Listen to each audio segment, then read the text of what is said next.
Hi, BookTube. It's Jackie from Jack's Literary Corner. And I'm gonna do, even though I'm not off tomorrow, I'm working all weekend, basically. And today, I feel like today and then Sunday are probably my best days to film because I'm working tomorrow, but it's 1 to 6. And I don't want to, since I talk a lot on these videos, I don't want to spend my morning into the afternoon making a video because I also I want to watch booktube videos. I want to get some reading done and then gotta eat breakfast. I'm not one of those crazy people who actually skips my breakfast even though I have to go to work. I'm willing to get up at I'm not willing to get up at 6 in the morning, but I'll get up at 7. Unfortunately, actually no, I will do it if I have to. Like if I'm taking a schedule, someone, like, if they ask me to come in at 7, then if I have to wake up at 6, I will. But that's the earliest I'll wake up. Okay, rewind. Actually, if I absolutely have to, because I don't want to, I don't like skipping breakfast. So it's worth it. And besides, as long as I have food in my system and they keep me active the whole time, then I'm good. Yeah, I'll be yawning and stretching and, wishing I could sit down. But, that's why that was the hard problem with those 2 government internships I had. They did not keep, there were periods where I wasn't doing anything, or, I would have to ask them. Or not necessarily not doing anything, I would have to pretend I was working. I couldn't listen to my music or read a book, but I could write in a notebook so it would look like I was actually working. But I would usually have to ask them, okay, do you have something for me to do? And and oftentimes they wouldn't. But I guess that's the thing about an internship. And it was an internship where I was just one person working directly with someone, not like on Gilmore Girls, Rory gets a journalism internship with Logan's dad. So he kept her on and she was directly working for him, interning with him. So she was, which, that part, I just could not. I thought it was so cool that she got the internship, but then it was like the guy just was a total asshole to her and was like, oh, I don't think you're cut out for the journalism business. And whether he was right or not, it is a fast-paced business, so maybe he was right, I don't know, but either way, he was still an asshole. About it. But then again, I guess the problem with Rory is I think she's a little too, I think she's very sheltered and has lived in the small town her whole life.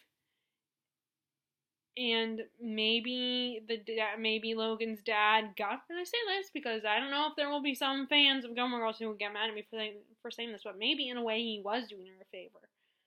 Because yes, the family were assholes to her and were giving her a hard time, but the problem was that I think the problem in this case was that she was interning with her boyfriend's dad, and that left. And she's a very sensitive person who's okay. I love you.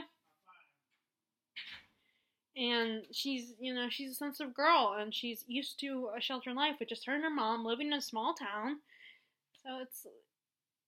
And the farthest she's gone is she's gone to Europe, but she was with her mom, and she went to Europe again with her grandmother, but she was with her family, and then she went to Yale by her, she wasn't with family, but she's still been I feel like she's sheltered like I am.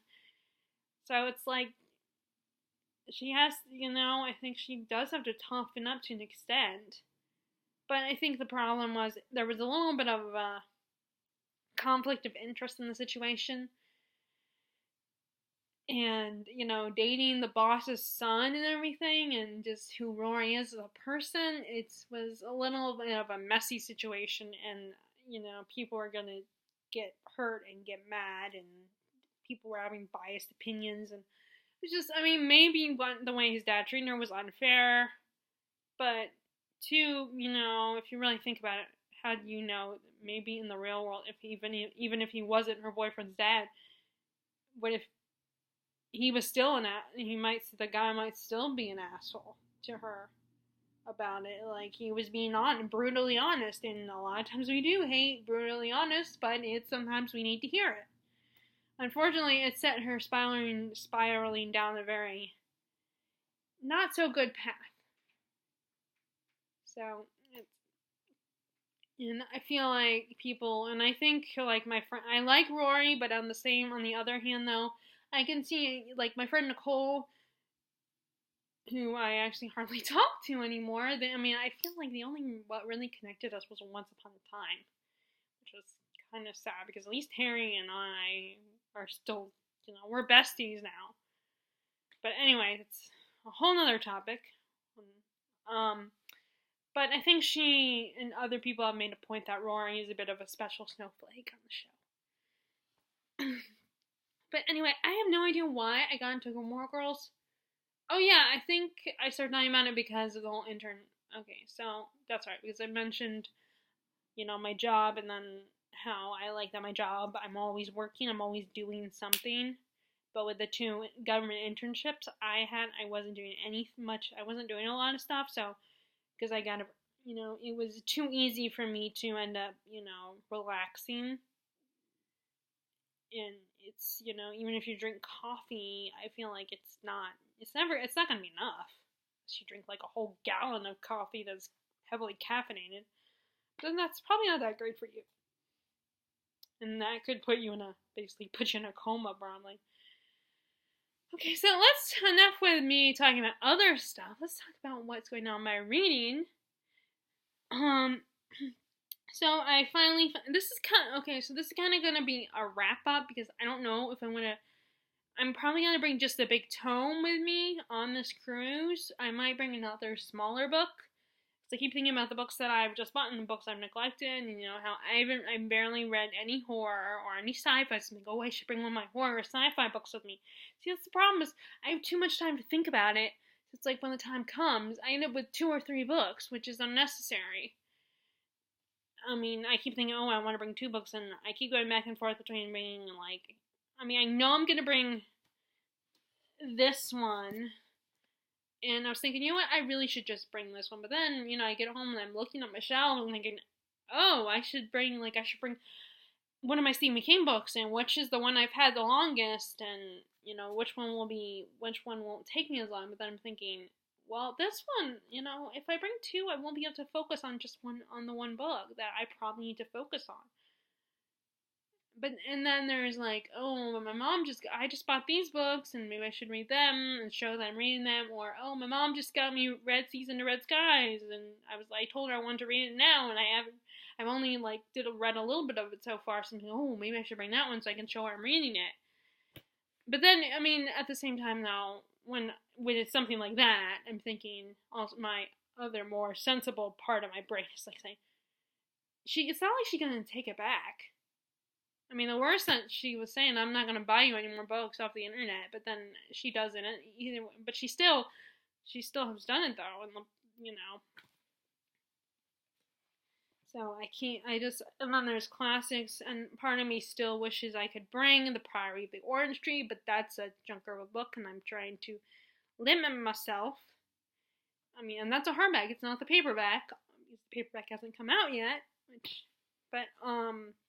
fortunately, I'm not one of those people who can read, big books really fast. I can read YA books, although I haven't read the Day of 5, I'm a little farther along The Demon King, but I still haven't.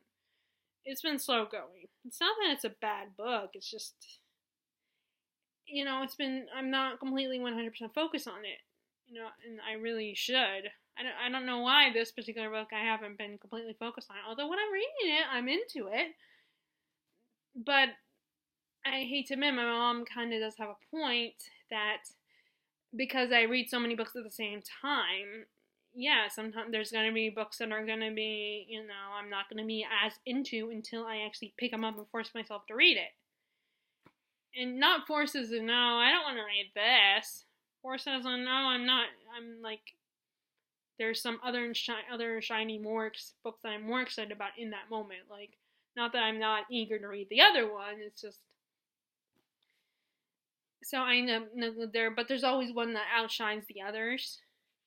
And unfortunately, The Demon King is not one of those books at the moment. Until when I start reading, I enjoy it. So I did make a list of books that I need to read after the cruise, like the first set of books I'll read after this. And one of those books is actually a book that I might squeeze in this week and this weekend. Unfortunately, the problem is I'm working all weekend, and the only time I'm off, so I'm gonna do a lot of reading right now. I'm gonna do some reading on Sunday evening, and then I'm gonna do some reading or Saturday tomorrow evening, and then Sunday I'll have a little bit more time because I'll be getting up an hour earlier than today, so I'll have like an extra hour. So I'll read that, and then I'm off, I believe, on Monday. But then they have me working all the way up to the 20th. And we're leaving on the 21st. I think we'll be catching. Yeah, I am so excited. It's been so long since I've been on a cruise. I mean, there's aspects of I'm not looking forward to. Like, I'm not the best swimmer, and I tend to have not exactly panic attacks. I'm not going to claim to have panic attacks. But I do get panicky and freak out and and think of the worst case scenario. And only maybe once or twice have I used those a snorkel. And I tend, even though I have a vest, I'm wearing a vest, I still tend to panic. I start to freak out and I feel uncomfortable, and unfortunately, and the one bad thing about my friend being there is I'm just gonna embarrass myself, and the last thing I want is for her to be like, worrying about me and being like, oh honey, calm down, it's okay, like babying me about it. Like, that's the last thing I want. I don't want someone to coddle me, I mean, and I think that's partly because I'm not used to being coddled. Like, my family does not coddle me.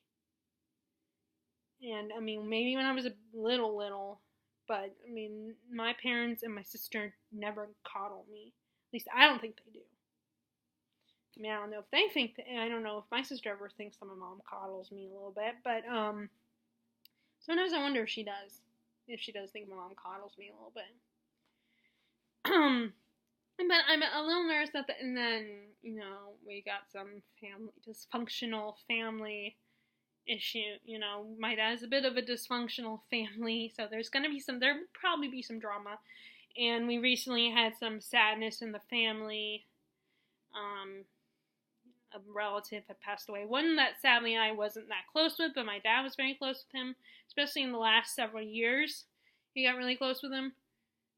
So that might come up, and a certain family member of mine might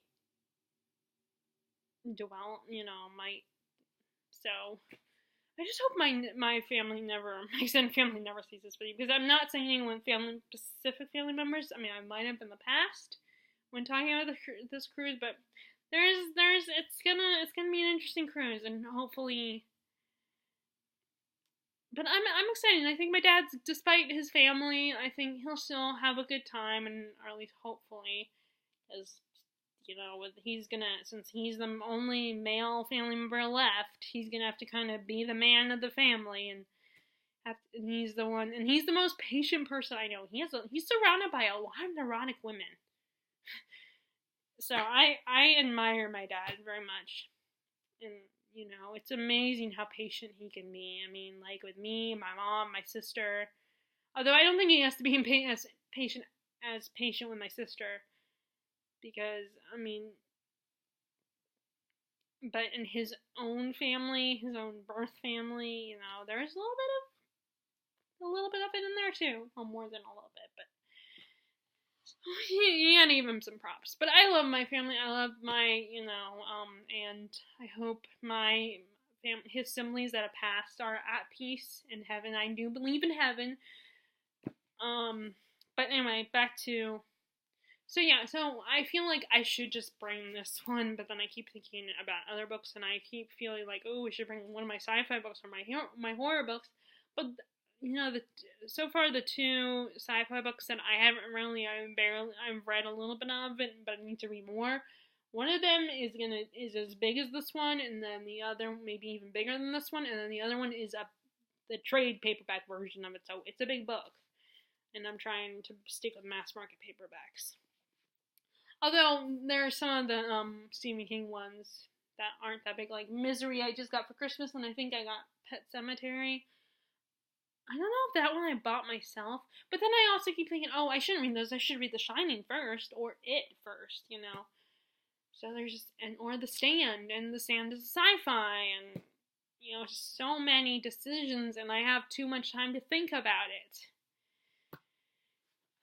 But anyway, so yeah, I should, and I read a tiny bit today because it's a mass market, like, you know, again, it would be perfect to bring with me when I go on the cruise, and then second of all, it's good to bring with me to, and since it's one that I'm thinking about bringing with me on this cruise, I'm thinking, you know, oh, I better not start another book this size, or, you know.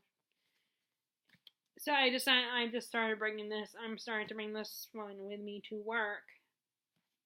But it takes up a lot of space in my pouch, in my little bag, lunch bag. But I mean, it's better that I just bring this one with me and not start another mass market paperback, because then some of my mass market paper are not short. They will take me a while to read, and I can't, you know, I mean, some of them are quicker reads for me, but they will not take only a few days to read. They'll take like a week, like several weeks to read, and that's quick for me. So I'm just bringing, you know, I'm bringing this one to work for these next few days. And this is kind of going to be a wrap up as well. I'm not going to talk too much, but I'm going to show you all the books that I've finished. And then I'm also going to show you some of the books I've bought so far this month. Although now I've been forbidden to go book shopping again. I mean, although I could go to the, well, I think today or Monday would be the best days for me to go, I think. Although I don't know about, Wednesday or Thursday. I would have to look at my schedule and see what time I'm going to come home. But today would be the best day, probably, at least. And Monday would be a good day for me to go up there. And books, paperbacks are only $1, so it's not. I'm not spending as much, but I'm trying not to spend at all. The problem is, the only thing I like to do around here, and no matter what you do, you're going to spend money. And the closest, that's the most walkable. And like I said, I'm trying not to use my library. And I definitely can't use my library right now because, you know, I'm trying to get my own, you know, I have like a week. So anyway, okay, so first, in the beginning of the month, I finally finished King of Scars, and I personally love it. I know a lot of people are disappointed by this book, but I loved it, and it probably helped that I was forewarned that it wouldn't be just Nikolai's story. But I think I would have loved it either way, even if I didn't know already that it was a Nikolai story, because I like the other two main characters. I mean, I didn't like Zoya in the original trilogy, but she did grow on me towards the end. And what this book does is it offers like a softer side to her character, a more vulnerable side. We get to spend time with her. We see inside her head, like, with stories where, you know, I mean, in fact, I think she would almost be I feel like a character like Zoya, or, you know, like Zoya reminds me of Cordelia Chase from Buffy, or Anya, which she goes by Jenkins. That's her last name on the show. That's her human last name, but we all know that she's not human. I mean, for most of the show she is, but you guys, she was a demon. She reminds me of those two characters from the Whedonverse, and I think that's almost more interesting to get that perspective. And that's actually from watching behind the scenes type stuff for that show Vampire Diaries, and seeing interviews with the writer, the writers. I know that the writer of the screenwriter was saying how that Elena's not nice Now, I may be wrong here for those of you who read the Vampire Diaries. You can tell me if I'm wrong or not, if any of you have read them that watch my channel. But I was told that she wasn't a nice person, that in the book she's not that nice. She's kind of a bitch in the books. I mean, at least that's what I think I remember the screenwriter saying. So they changed it because those characters aren't likable. But I think audiences are changing now, and I feel like those characters are more interesting, even if you get pissed off at them. And yeah, I do get pissed off. Like I got pissed off at Cordelia and Anya. I get annoyed with Anya sometimes. I feel like a lot of those characters. Or there's another character. There's the character on Stargate Universe, the only Stargate show I've ever watched, because of the character I'm about to mention, Dr. Nicholas Rush. He was kind of one of these characters too. That's kind of an asshole and will say that what you don't want to hear. They'll speak the truth, and it's not something that the heroes want to hear, because they don't care about hurting anyone's feelings. They're just very blunt and straightforward. And now Anya, in her case, it wasn't like she could really help it. I mean, she didn't understand a lot of things, and was turned into a demon. I don't know what year, probably like the 1100s or something. So she doesn't know. Doesn't know about boundaries. Not boundaries as in she doesn't know personal space, but boundaries as in she's not a very censored person. And again, I also don't mean she's like says the F cursing a lot. I mean, she's just not centered, doesn't think about what she says. She's very blunt and very honest. In her case, she's just not aware. I feel like she's not always aware of, she has to be careful what she says. And it won't be acceptable or considered normal. I think it would be even more interesting if we get those characters' points of view, because if it's from the point of view of the nice character, then of course you're gonna not like that character. You're gonna be annoyed by them too. But then you start to get to know that character, and also there are moments when you're like, well, actually, they kind of make a good point. So I think, and that's the kind of person Zoya is. And this is from her perspective. We get her perspective, so it's like it's kind of nice to get her perspective, to get to know her character better. And I actually like her. I liked her character in this story more so than I liked her in the original trilogy. And she does make an appearance in Crooked Kingdom as well. And of course, I will always love Nikolai. And I like this, and it still was about Nikolai. It just wasn't just about him. It was about Nina and Zoya. It was their stories. And and again, I think I've said this before, that I totally ship Zoya and Nikolai. I love them, and I hope they can admit their feelings to each other, because or at least from her end.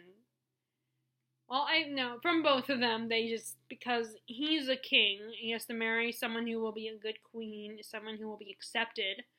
And Zoya would be a good queen, but she's not very personable, and she's a Grisha, which I'm saying Grisha because apparently I heard someone saying that Leigh Bardugo referred to them as Grisha, so obviously that's the correct way to say it.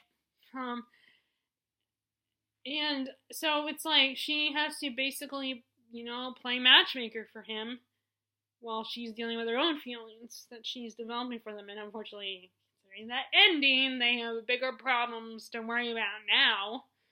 I still don't understand. So a booktuber was reviewing this book. I can't remember who it was, but she was surprised by their reactions, and I was like, and I don't see it wasn't like they didn't care at all. They weren't like shocked or anything. They just weren't like, it was like an oh shit moment. It's like, oh crap, great, we're stuck with you again. And I'm trying, maybe it was Holly from Holly Hart's books who sent it, but someone was saying that she was surprised by their reaction. She didn't think they would react that way, and I don't know, maybe because I'm not reading these books, like, I've kind of moved on from the original trilogy, and I feel like I should get them from the library and reread them. But, I was just, that I preferred Six Crows and Crooked Kingdom over the original trilogy. It's one of the many people who feels that way. But yeah, it's such fun, and I was very nervous though what was gonna happen at the end. Because yeah, I think it was Holly, because I think Holly was talking about the ending, and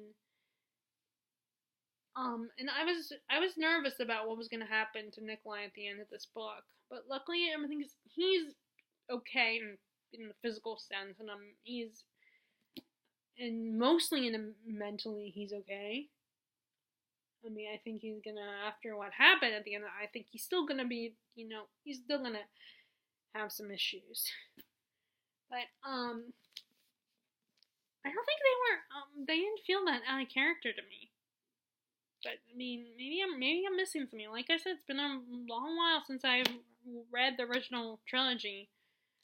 I love seeing David and Genya again. They were so cute. I love that. That's one of my dream ships is the kind where, like, I love those ships where, like, the guy is a complete nerd and he ends up with the girl who's the diva. She loves looking pretty, wearing fat, and loves fashion. And she ends up choosing the nerdy guy. She falls for the nerdy guy, and they end up together, and they have this really adorable, cute relationship that might be a little dysfunctional, but it's still good because David is not good with his words, and he's not always. But she still loves him, and I love that. They're just so cute. But a lot happens. It's a lot of political intrigue and negotiating and finding out what they're doing to prepare for how to deal to, in case there's a war going on between the other nations, and he's trying to run Ravka with Zoya's help, and so there's a lot of planning and political intrigue and all that stuff. But I personally love that. I don't like real life contemporary modern day politics, but I love politics in like fantasy books and historical fiction. But I don't want to read a book about today's politics or like the 21st century politics or or like politics by the after the 50s, I think I would say. Because I hear so much about today's politics because it's like you become an adult, so now you have to constantly hear about it. And of course, you can't help but want to have an opinion on it and think about it, because unless mentally you think like a child, think like a kid, I think some part of you is gonna be intrigued by what's going on in today's political world. So you're gonna start talking about it constantly, and it drives me crazy because I constantly hear about it, and it's just. But anyway, I don't want to get too much, and I don't want to get into that. So I finished that was the first book I read this week. Or at least I should say I finished it this week, because I read it a lot sooner than that, like probably in May. And then, let's see what else did I finish. And then I finished Gilded Wolves, another book that I absolutely love, and that had some controversial opinions. This was fun. It is compared to Six of Crows, actually, when there's these characters going, a group of characters that are on a heist, and they do have some similarities to the Six of Crow group. There is some diversity in which I really appreciated. Like, there's, and it was diversity that I really could relate to. I mean, there's diversity that I can relate to in a small way in the Six of Crows duology. Like, I'm not overweight, but I'm not exactly the skinniest girl. I have a little bit of a tummy, so it's like I could relate to Nina in the fact that she's a bigger girl. Although I think she's more my, and I like food too. I love waffles. That girl has good taste in food. And then there's, and there's personality traits I can kind of relate to and all that, this is a little more, like, one of the main characters is Filipino, like half Spanish, half Filipino, which I feel like it's stupid that they're all like, oh, you can't join us, because most people in the Philippines are half Chinese or half Spanish, so that whole pure thing is so stupid. We live in a mixing bowl. Everybody's mixed with something. Even those people that are supposedly pure would probably have at least a little bit of a mix in them somewhere. which I just read a World War II. Speaking of pure race stuff, I actually just read a World War II book. But I'll get to that in a little bit. And there's also a girl that I'm pretty sure she doesn't just have anxiety. I'm pretty sure that she also has Asperger's. And for a while, we were thinking I might have been on that spectrum. And I hope people that haven't aren't like offended by mine, are like, oh, you should know. You obviously aren't if you don't know you're on the spectrum, you know? I mean, I'm not trying to offend anyone. It's just we did consider that I might be on the spectrum. And so that we have that on here. She's definitely more of on the spectrum than I am, that's for sure. Like, she has a very logical mind and doesn't understand like some social cues and jokes and stuff like that. And this is a fun book, and it's definitely more fast paced than Six of Crows. Like, I don't know if Murphy Napier has come across this book yet.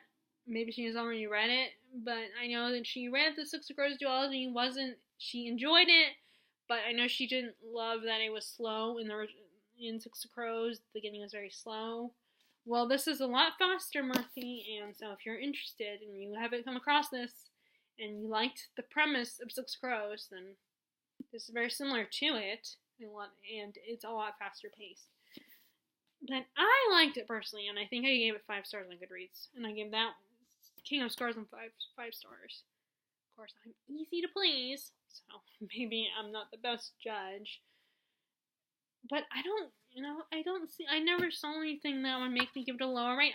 I was not disappointed, and I feel, as I said in the hype, where he was chatting about hype, I feel like your opinions are, subjective and objective when it comes to books. It's just, I think people, sometimes they're like, oh, my friend didn't love it, this person that I really admire and like, we have similar taste, oh, they didn't love it, so I'm probably not going to love it too. And maybe that is the case, but, I mean, and, of course, I'm not saying about it, I read reviews on Goodreads when there's a book that I want to buy at the Gibbons bookstore that I'm not sure about. I'm like, I pick it up because, oh, this looks kind of interesting and sounds kind of interesting. But then I look at reviews because that's how I narrow it down. Because even though everything is really cheap there, I will still narrow down and not get too many books. So, and I don't just look at the star rating. I will actually read the reviews. And that, and sometimes if, I do think, but that's why some of these new release books or books that were released last year that I've recently bought, and I spent the money, I think, I better, I hear about them. People are when they're disappointed and I feel like, oh, or they loved it. So I feel like, oh, I better get on this book and read this now. That's what motivated me to read Gilded Wolves. And then the book I'm currently reading, which I will get to in a minute. So, I had a good time. I love this cover, by the way. I love covers with the raised image on it. I like that. And this one I think this is one of those books that has, yep. Look, I love that. That's why I don't like taking the dust jacket off, because when the books have nothing on them. But lately, a lot of publishers have been putting things on the naked hardback of the book. So I finished that, and then the next book I finished was this one, His Majesty's Dragons by Naomi Novak. I love this quote on here on the back that says, "Enthralling reading, like Jane Austen playing Dungeons and Dragons with Aragon's Christopher Paolini." I thought that was cool, like a little blurb. And this basically dragons during the Napoleonic War. First, I love relationships where it's about partnerships, not like, I'm not talking the romantic stuff. I'm talking like friendships and mentor-student relationships. And this one was, a partnership story about this guy and his pet. And it kind of reminds me of like those kind of stories where the parental figure and bonds with the child, particularly when it's a father and a child. Like and I think that's partly because guys like are told they can't be too emotional. They'll seem like sissy girls if they show too much emotion. Men are supposed to be strong and silent types, so it makes it more special when they do show emotion. So maybe and it's about this guy Lawrence and his relationship with this dragon, this bond he develops, and it's so cute. Like Temeraire, like he's a cross between a child and a puppy dog. That's what I think. That's what I put him in Goodreads, and I feel like Temeraire is a cross between a human child and a puppy dog. Because he's always so curious, and he is very intelligent at the same time, but he's very loyal and sweet and loving, but he's like, he's intelligent like a human, and he's curious like a human, but he's also curious like an animal, because he's an animal. But he's an Asian animal. Because at first I was having him, like, when I was playing it on my head, I was thinking of an actor, a British actor, but I was like, wait a second. He's from China. He's an Imperial Dragon, so maybe I should pick an Asian actor. I should think about an Asian actor. And sadly, the only Asian actor I could think of was, that I knew, that I watched enough, that I know do a good job, is the guy who played Magnus in the TV series. He's on Glee. I can't think of his name right now. And he recently was in Crazy Rich Asians, and hopefully he'll be in the second one. I have not read the second or third book. I don't know if I ever will, but there are aspects of the books that I'm kind of curious about enough that I just don't know if I would want to spend the money on a book that I'm only partially interested in. And I would rather just wait until the movie comes out. But I really love this. I love this book. I had so much fun with this. And it's a little dry at times. But it was so fun, and I love Temeraire. I want a pet dragon too, but not for military purpose. I just want a pet dragon. And as I was reading, I was thinking, like, they always do dragon stories in Europe, in China, but I wonder if we could have dragons in America.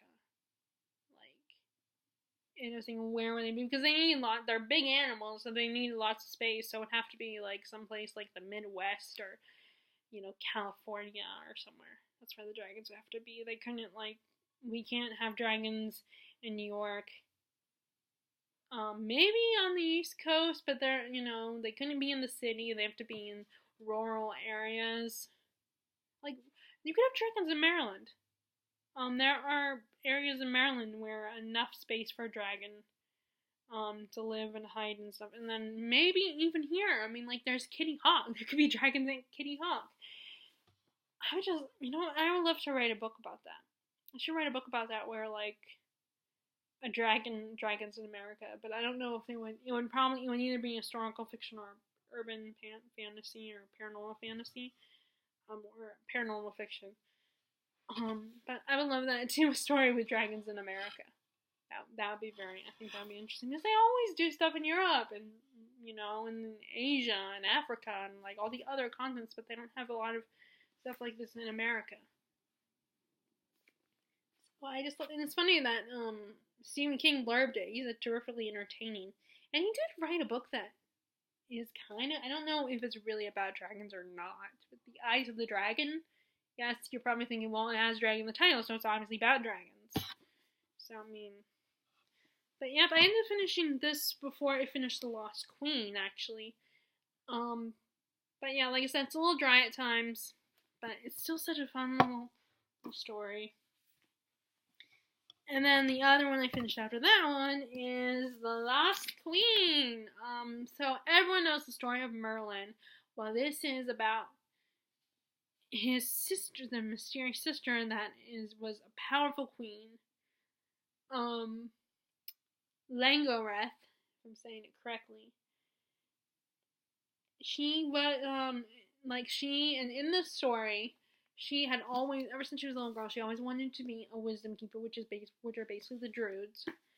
And because her mother was one, and now her brother gets to be one, and she doesn't. Her path in life is to form a marriage alliance and make babies, and that's the last thing she wants. And And as a kid, of course, it's just that she just doesn't want to get married, period.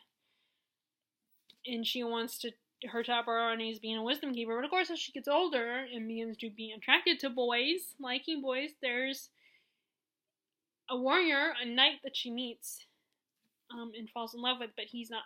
He's just a warrior. He's a knight. He's not. Like, she needs to marry a king. But but this guy is actually the warrior that works for Emery's Pendragon. Yes, I'm referring to the Pendragon line where Arthur came from, but this is not Arthur. This is Emery's, and then we do meet Uther, but not until the end. Which, although that was really cool, how it turned out, like, how we got revealed, Uther came to the picture, was like, oh my god, seriously? Oh my, like, an oh my god moment. It's like so cool. Not seriously as in, seriously as in, oh my god, that's so cool. So that's how he comes into the story. I was wondering if Uther would come into the story. And I'm guessing we're gonna get more. I don't know if I wonder if we're gonna get, like, Arthur and Guinevere and all of them. And now it's interesting because there are references to characters in the original Arthur legend, or there's like names that make me think, do they have anything to do with these characters from the original King Arthur Merlin story? Like Langoreth, and his name is Laocoon. That's Let me look at the. There's actually, which I really appreciate. I think any fantasy author, or like that's a fantasy world, or like historical fiction that is before the 20th century, should have, and is not in America, should have like a table of contents of pronunciation. Okay, where is it? Lyokin, he becomes Merlin.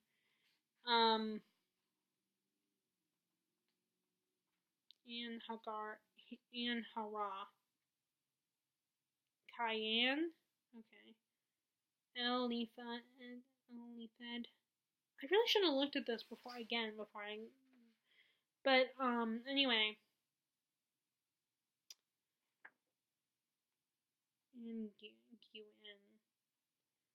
Parareader. Gawerdgi. Emrys. Oh, Emrys. That's how you say. KDO. Oh, I'm saying it wrong. Glendowli. Mile Gwyn. Okay, yeah, I was saying all these. I was pronouncing all these names wrong because I was like, I don't feel like going back. Lyokin is the brother, and he becomes. The Lyokin and Langoreth, their father's name is Morkin. I was like, does that have any connection to Morgan Le Fay? Will that have any connection to her? Like, she's. But none of her daughters are named that. But they do change one character in their family's name when he gets older. And then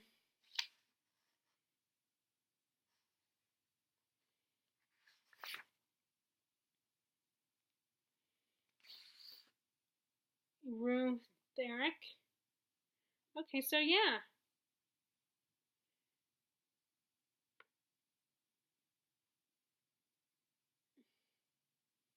So yeah, I was saying all these names wrong because I was too lazy to look at the pronunciation guide. But I do think that they're very useful, so that you can go back. But this was such a great book, and I love Langoreth's character. She's awesome and amazing. You gotta admire the woman. I mean, especially with what she had to sacrifice. You know, I mean, especially being a woman, that must have sucked. The sacrifice she had to make just so she could, like, just so that she could protect her family and do for her family and survive. I would not want her life is all I can say, but I admire her and I respect her. She does a lot for her family, and I feel like she doesn't get enough credit for it, but I feel at the same time I feel like her friends and family can't really give her the credit she deserves at the same time, because they're dealing with other people. They have to answer to others too. So it's like they can give her. I mean, of course, privately they can give her credit, but not. And especially with a horrible father-in-law. Like, she is the guy she ends up marrying, and the man that she ends up having to marry, and his father treats her like crap. He's a tyrant. He's a horrible king.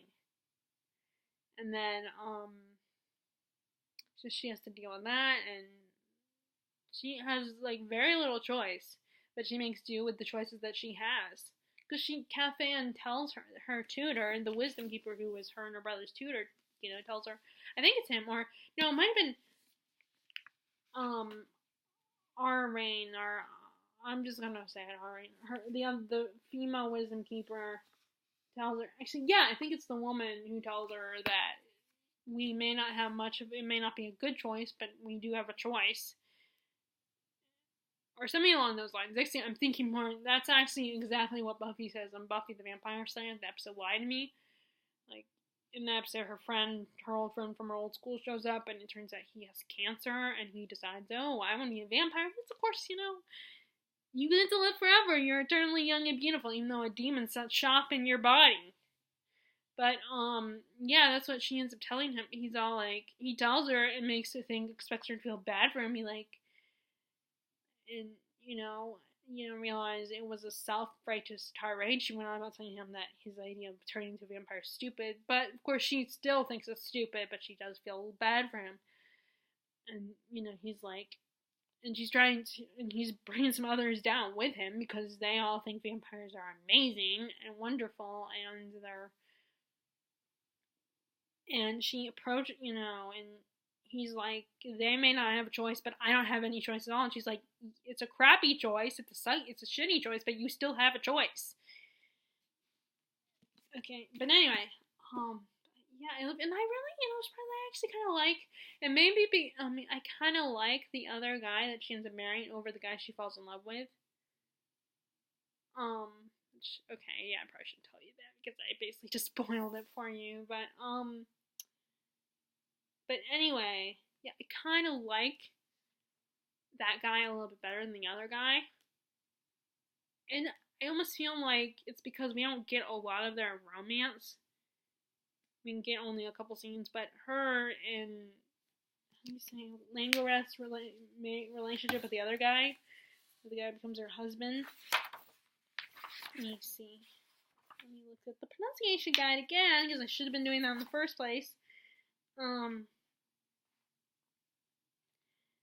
Rutherk. Rutherk, I don't know if I'm saying it right, but, that relationship is more interesting because we see it develop, and we see them grow as a couple.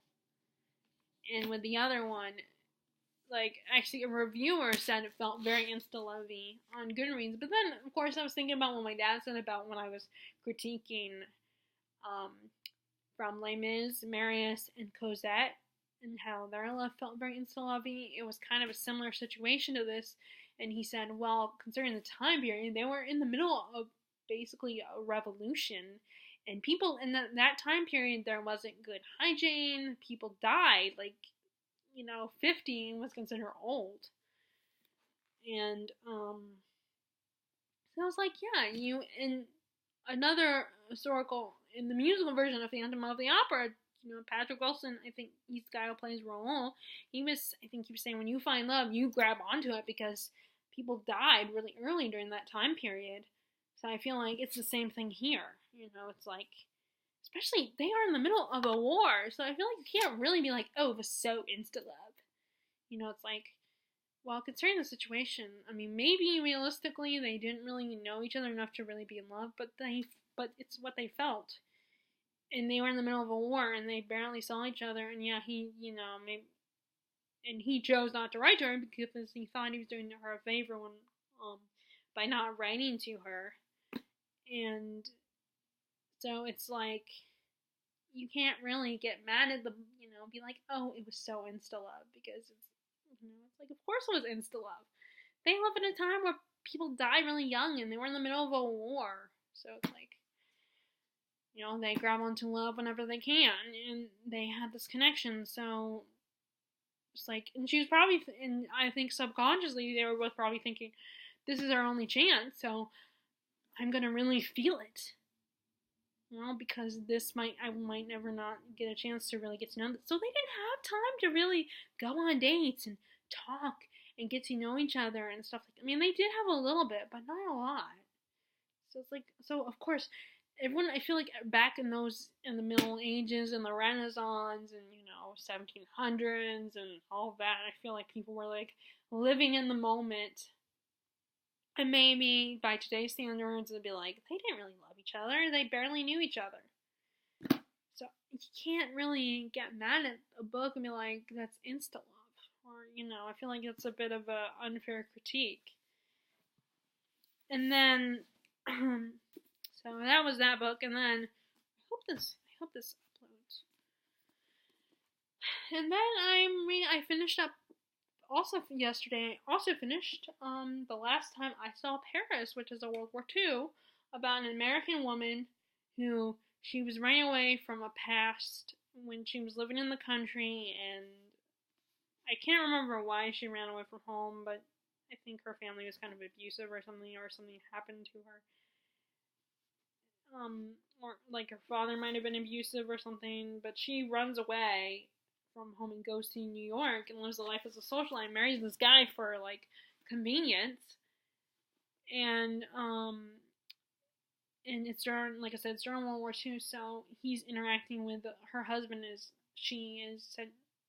Her husband make this arrangement, and she flirts with all these foreign soldiers that show up, including Germans.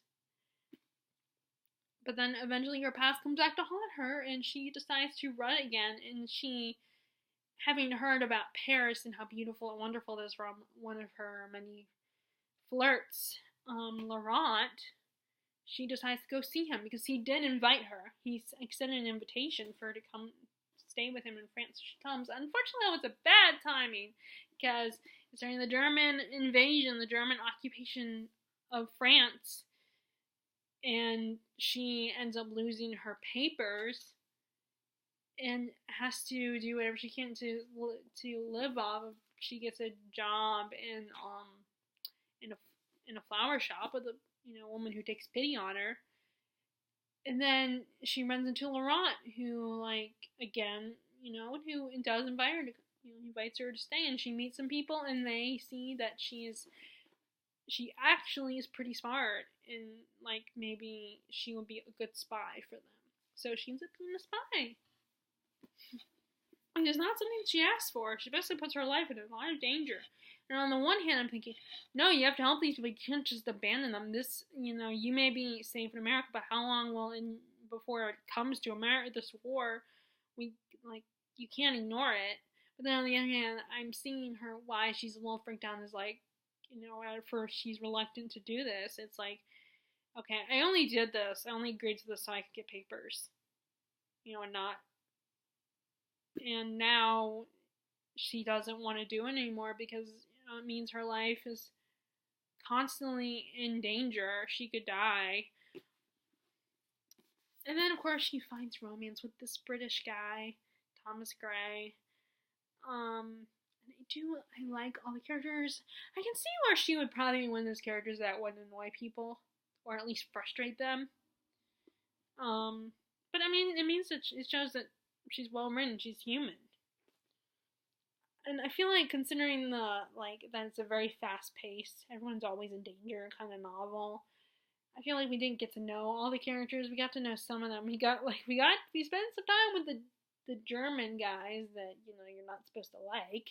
They're kind of evil. And we do get to know Gray because, of course, he's the love interest, so we did get to know him a little bit. And I almost wanted more time with his character, but like I said, the fast-paced nature of the story we didn't get to. But it's a beautiful story. It's very fun. It's fast. Like I said, I feel like it's very fast-paced. And I, of course, have a soft spot for stories that take place in France. So yeah, another good World War II. So those are all the books that I've finished up so far, and I got to. Well, it's a good thing I'm finished with them. I don't have my marked place, but finally started continuing Wicked Saints by Emily A. Duncan. You have basically two nations. You have those who, those who practice blood magic, but then you have the other nation who thinks that they are heretics for practicing blood magic, which, by the way, as other people said, it does involve some cutting. So if that's a trigger for you, just to let you know, there's people cutting themselves to get the blood, because what they'll do is they'll cut and then they'll let themselves bleed a little bit on like a spell book, and that's how they do magic. And then there's the other people who still believe in the gods and the saints. And some of the people, and how you perform magic, how they perform magic, is they share a connection with the gods. Some of them can speak to the gods. And one of our main characters, Nadia, can speak to more than one god. And they call those people, the people who can speak to the gods, they are clerics. And then our other main character is the High Prince of the other nation, who performs blood magic, and he is really good at it. He's even more powerful than his father. And then there's another character that they talk about in the description, which I don't know if we met him or not. I'm wondering if he's going to be these vulture people that they keep bringing up, they're magic users that have practiced the blood magic so much that now it's like they're barely human anymore. So I'm wondering if the character that is the third character that's talked about in the description is that character, because he's described as a monster. But anyway, I haven't got very far. I'm almost up to chapter 10, I believe. I'm in the middle of chapter 9, though. In this one, basically, I'm at the part where Nadia has just the High Prince and his people, his men and women, his sister actually, show up, and they have been tracking her down. They have been tracking Nadia, so Nadia is forced to flee with a priestess Anna, and they're in the woods, and I bumped into a group of people that are rebels, including someone from the nation who practices blood magic. And they don't agree what these people, Traniva,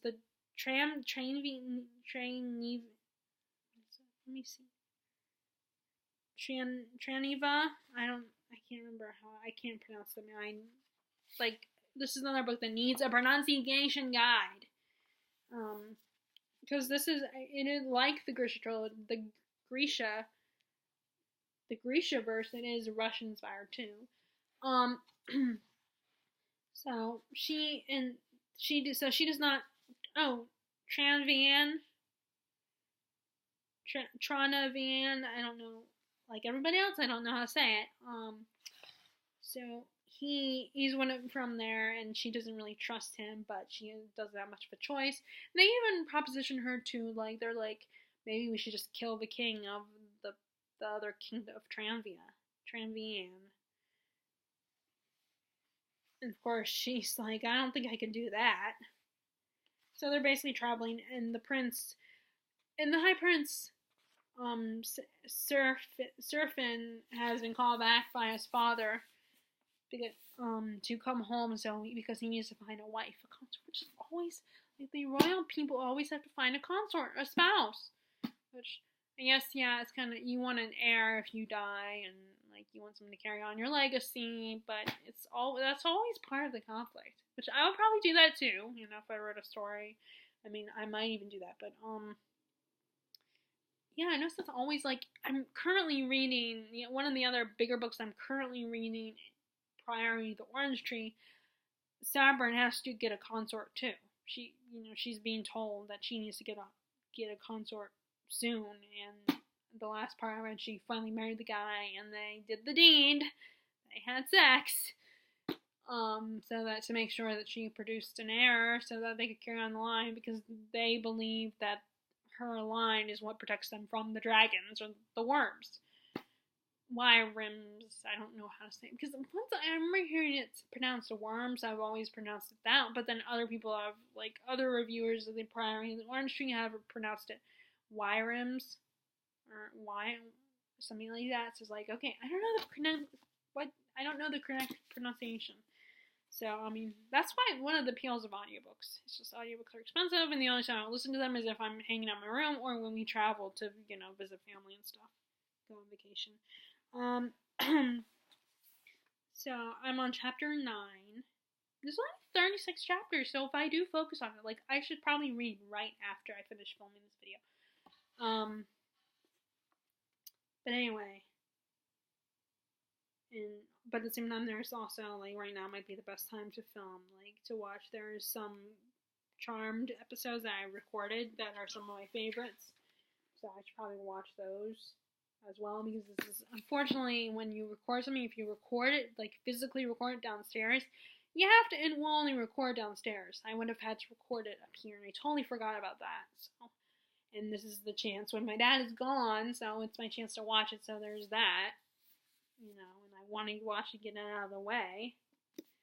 But, so, yeah, and what I think I might try to do is also, I did put, this book on my list of books to read when I get back from the cruise, but I might try to squeeze it in now, and that is Manhattan Beach, one of the, I think it was 2018 on the Women's Prize list, I think. But it did win, the Andrew Carnegie Award. But it's won a Pulitzer Prize. No, it's the author who won the Pulitzer Prize. But I think it was nominated for a Women's Prize. I think it was on the list. I'll have to look that up. But, damn, I forgot. I should have told Harry I'm filming.